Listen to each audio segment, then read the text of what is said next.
कई लोगों ने यह प्रश्न किया कि हनुमान जी सिंदूर क्यों लगाते हैं या हनुमान जी को सिंदूर क्यों लगाना चाहिए। स्वामी जी, हनुमान जी को कैसे प्रश्न कर सकते हैं हम। नमो नारायण, नमस्कार। कलयुग के साक्षात अवतार हैं हनुमान। कलयुग में अगर कोई सबसे ज्यादा नजदीक कोई भगवान जिसे हम प्रश्न कर सकते हैं तो वो हनुमान जी हैं।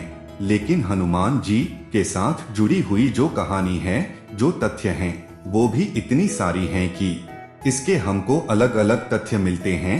हर अलग अलग पुस्तक में हनुमान जी की अलग अलग कहानी मिलती है। एक तो बचपन से जो हम सुनते हैं कि वह सूर्य को फल समझकर अपने मुंह में रख लेते हैं। मैं मानता हूं कि एक प्रतीकात्मक है, ज्ञान को पचाने का प्रतीक हो उसको ले सकते हैं, पर आज मैं आपको कहानी बता रहा हूं, वह है पंचमुखी हनुमान जी की। पंचमुखी हनुमान की कहानी कैसे अस्तित्व में आई है। जब भगवान श्री राम और लक्ष्मण को अहिरावण पाताल में ले जाते हैं, रावण के कहने पर अब पाताल में कोई उनको बचाने किस तरह से जाए, यह भी भगवान की लीला है। और उस लीला के रंग में भगवान खेलना इस तरह से चाहते हैं कि पंचमुखी हनुमान जी का भी अवतरण हो जाए। और जैसे ही हनुमान जी को बताया जाता है कि आप धरती में सुरा के मध्य से नीचे पहुँचे तो आप भगवान को सहायता प्रदान करके उनको आप बचा सकते हैं। हनुमान जी किसी तरह पाताल पहुंचते हैं तो पाताल में पहले देखते हैं कि वहां पर राम जी और लक्ष्मण जी को बंधन से बांध करके रखा गया है और वहां द्वार पर उनके ही शक्ल का मिलता जुलता बच्चा खड़ा है। हनुमान जी उनसे पूछते हैं कि कौन हो तुम, तो वह कहते हैं कि मैं हनुमान की संतान हूँ, अर्थात आप ही की संतान हूँ। तो हनुमान जी तो ब्रह्मचर्य है। वह कहते हैं कि जब हनुमान जी ने लंका को जलाया था तो लंका दहन के समय माँ सीता जी से मुलाकात के समय की यह बात है। उस समय आपकी पूंछ में जब आग लग गई थी और उसे आग को बुझने के लिए जब आप समुद्र में उतारे थे तो आपके पसीने की एक बूंद उस पानी में गिरी थी और उसे बूंद को जी मछली ने ग्रहण किया, उसने गर्भधारण किया और उसे मेरी उत्पत्ति होती है।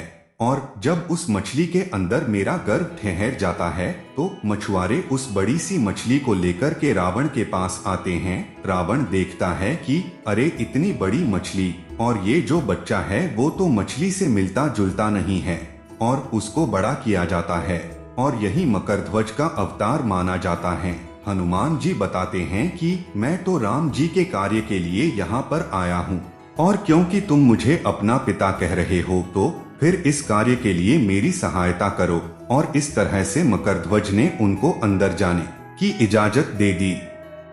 अहिरावण के द्वारा श्री राम और लक्ष्मण की आज बलि देनी थी और वहां 5 दीप जल रहे थे। यह सब प्रभु श्री राम जी की लीला थी और अब यह प्रभु की लीला को उसी तरह से समझेंगे। आगे वो देवी स्वयं हनुमान जी से कहती हैं कि देखो मैं तुम्हारी तभी मदद कर सकती हूँ, यह जो 5 दीपक जो जल रहे हैं तुमको इन सबको एक साथ बुझाने होंगे। इन सबको एक साथ बुझाने के लिए आपको 5 मुख की आवश्यकता होगी।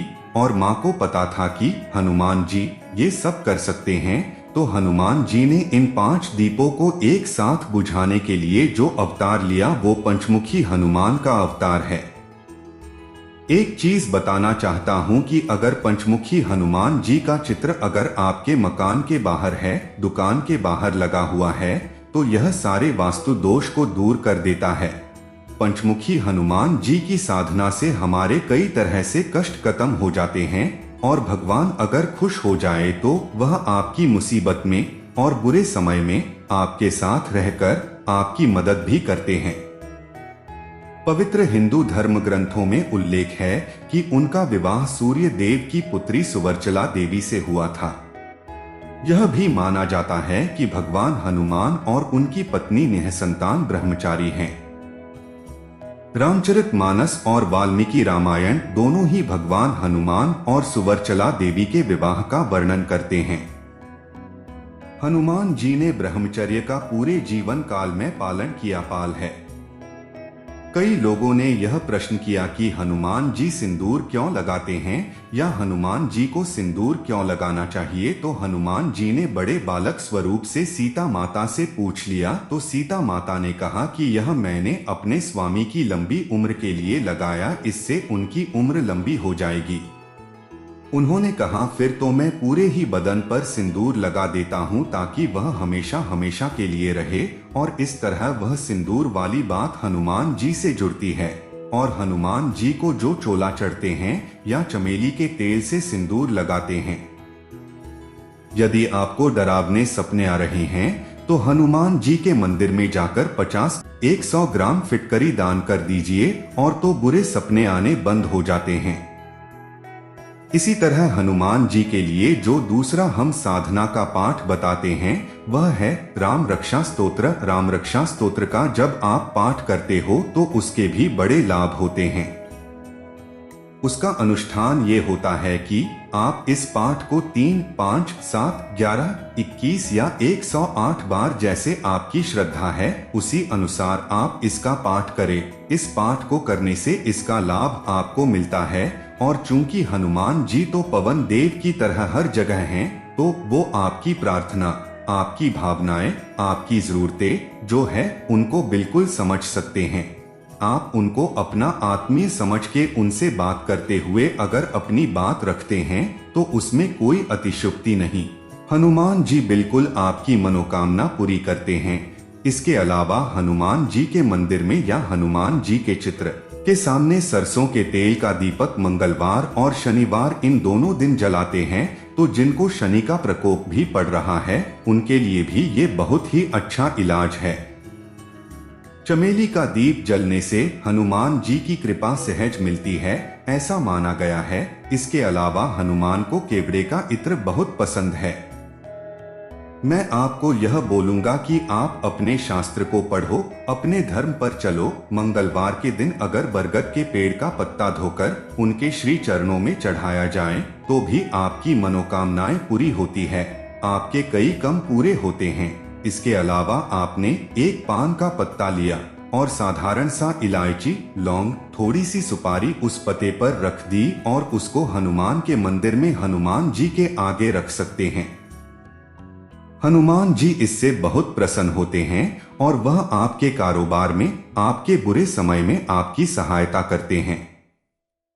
इसके अलावा हनुमान जी को बूंदी के लड्डू बहुत पसंद है, तो अपनी इच्छानुसार आप एक ही सही बूंदी का लड्डू लगा सकते हैं और नहीं तो गेहूं के आटे की रोटी बनाकर उसमें गुड़ का मिश्रण करके थोड़ा सा घी डाला और उसके लड्डू भी हनुमान जी को चढ़ा सकते हैं। ऐसी मान्यता है कि कलयुग में देवी देवता वास नहीं करते हैं, लेकिन हनुमान जी एक ऐसे देवता हैं जिन्हें कलयुग के देवता के नाम से जाना जाता है। कहा जाता है जो भक्त हनुमान जी की आराधना करता है उसे किसी तरह की कोई परेशानी नहीं होती है। हनुमान जी अपने भक्तों का हर संकट हर लेते हैं। हनुमान जी कलयुग में जागृत और साक्षात शक्ति है जिनके समक्ष कोई मायावी शक्ति नहीं ठहर पाती है। ऐसा माना जाता है कि जहां भी भगवान राम की पूजा होती है या फिर रामायण का पाठ होता है वहां पर भक्त हनुमान किसी न किसी रूप में अवश्य पहुंचते हैं। हनुमान जी के मंदिर में रोजाना जाया करो, उनकी आराधना किया करो। हनुमान चालीसा का पाठ रोजाना किया करो जिससे कि हनुमान जी कृपा आप पर सदैव रहे। अगर बातें अच्छी लगी हो तो आप इस वीडियो को शेयर भी कर सकते हो। जय श्री राम।